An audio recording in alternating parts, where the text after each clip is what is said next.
네, 그 중국의 주석인 그 시진핑의 부인이신 분, 제가 영부인의 성함은 잘 모르겠지만 그분이 이런 얘기를 했어요. 남편한테 잘해라고 이렇게 충고를 할 필요가 없다, 뭐 이런 얘기를 하셨어요. 근데 이걸 들으실 때 전 남녀 문제가 아닌 걸로 인간에 대한 얘기로 같이 들었으면 좋겠는데, 누구 보고 충고할 필요가 없다 이런 얘기로 들으셨으면 좋겠습니다. 왜? 만약에 현명한 남편을 만났다면 충고할 필요가 없을 것이고, 어리석은 남편을 만났다면 충고해봤자 소용이 없을 것이다. 자, 우리도 주변으로 가볼게요. 주변에 현명한 사람이 있다면 자기가 충고를 안 해줘도 그 사람은 스스로 잘 해나갈 것이고, 어리석은 사람이라서 충고해 주려고 하면 그 사람은 충고 안 먹힐 거다라는 얘기가 되겠죠. 우리가 오늘 무례한 사람을 대처하는 법이라는 책을 읽고 느꼈던 감상에 대해서 얘기를 할 때도 비슷한 경우인데, 무례한 사람들하고 싸울 필요는 없는 것 같아요.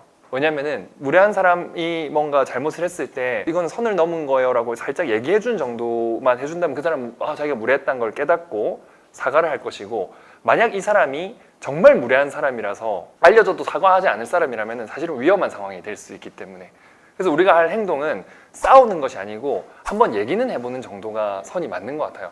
말을 해줬는데 이 사람이 받아들일 정도의 사람이라면 무례했구나 하고 그 행동을 멈출 것이고, 그리고 말을 해봤는데 알고도 그랬을 사람이라면 이 사람하고는 엮이면 별로 안 좋은 상황일 거예요. 그래서 사실 많은 사람들이 하는 얘기 중에 하나가 정말 이상한 사람을 만났는데 어떻게 해야 됩니까? 라고 하면은 도망가세요 라는 해결책이 나오더라고요. 제가 하는 운동에서도 칼 들고 오는 쫓아오는 사람 했을 때 이렇게 한다 뭐 이렇게 얘기를 할 때도 있지만은 선생님들이 이런 얘기합니다. 칼을 들고 쫓아오는 사람이 있으면 도망가세요 라고. 근데 만약에 도망갈 수 없는 상황, 예를 들어서 가족을 지켜야 되는 상황이라든지 막다른 길에 몰렸을 경우에는 이렇게 대처하세요 정도의 느낌인 것 같습니다. 우리는 세 가지 해결책으로 조금은 정리를 해볼 필요가 있을 것 같습니다. 정말 무례한 사람이면 도망가자. 무례한 줄 모르고 얘기하는 것 같으면 좀 얘기는 해주자.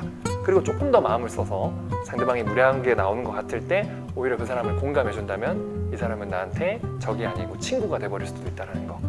즉 하수는 지고 중수는 지지 않고 이기고 고수는 친구가 된다 라는 말이 있는데, 우리가 조금 더 아름답게 살아가기 위해서 그렇게 상대방을 이해해주는 방법도 한번 생각해 봤으면 좋겠습니다.